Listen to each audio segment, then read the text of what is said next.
Mesdames et messieurs, la position de principe du M5 RFP, vous le savez, elle n'a pas changé.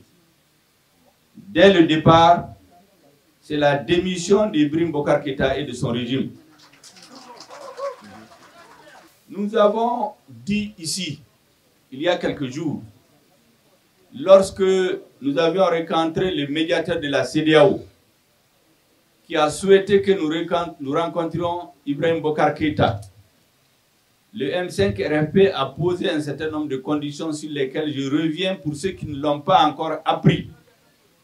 Nous avons dit qu'il faudrait au préalable que des excuses publiques soient présentées à notre autorité morale, l'imam Mahmoud Dicko, pour les propos diffamatoires qui ont été tenus contre lui au dernier sommet des chefs d'État.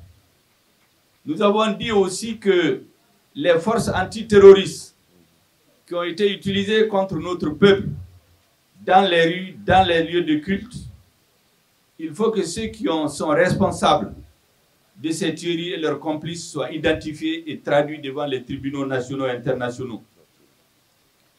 Vous savez que au moment où ils tiraient sur la mosquée de l'imam Dicko, ils ont été filmés en réalité.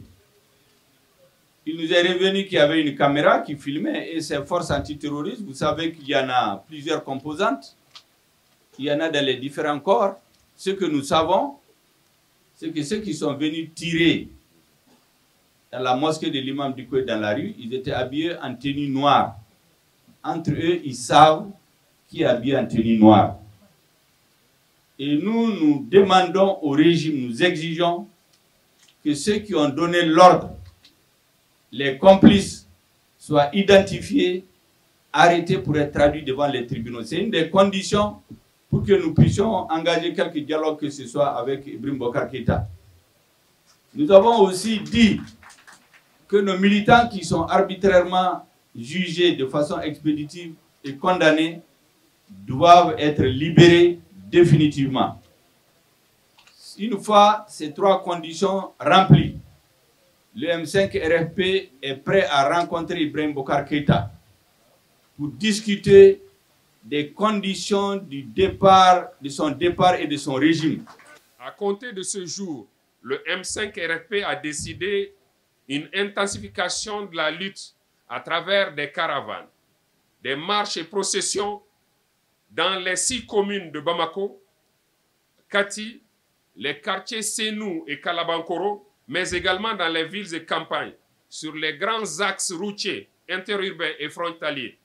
Et le tout couronné par de grands rassemblements et sit-ins populaires, et ce, jusqu'à l'atteinte de l'objectif que s'est fixé le peuple malien, la démission de M. Ibrahim Boubacar Keïta et de son régime.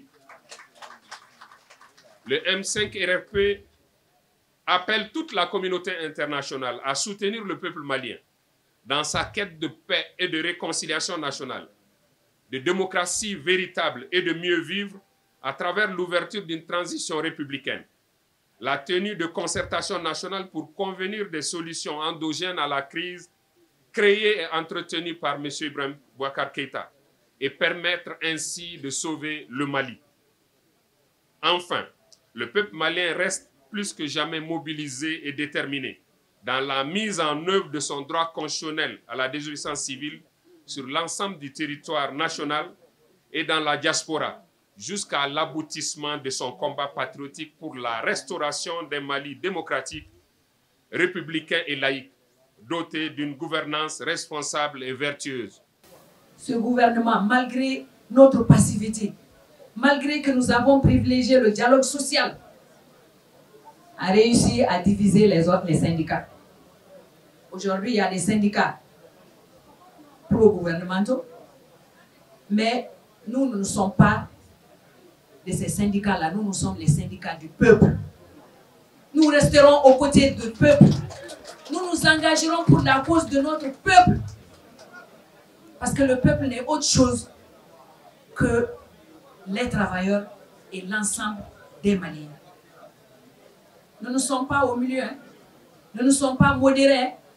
Nous sommes dans le mouvement M5 jusqu'à ce que les objectifs visés par le mouvement soient atteints. Nous sommes dedans et nous resterons dedans. Nous estimons aujourd'hui qu'il faut tout simplement intensifier la lutte des caravanes des jeunes pour éviter des désarmements qu'on dise que des désobéissances civiles. Mais ces caravanes, c'est une manière de rejeter le pouvoir.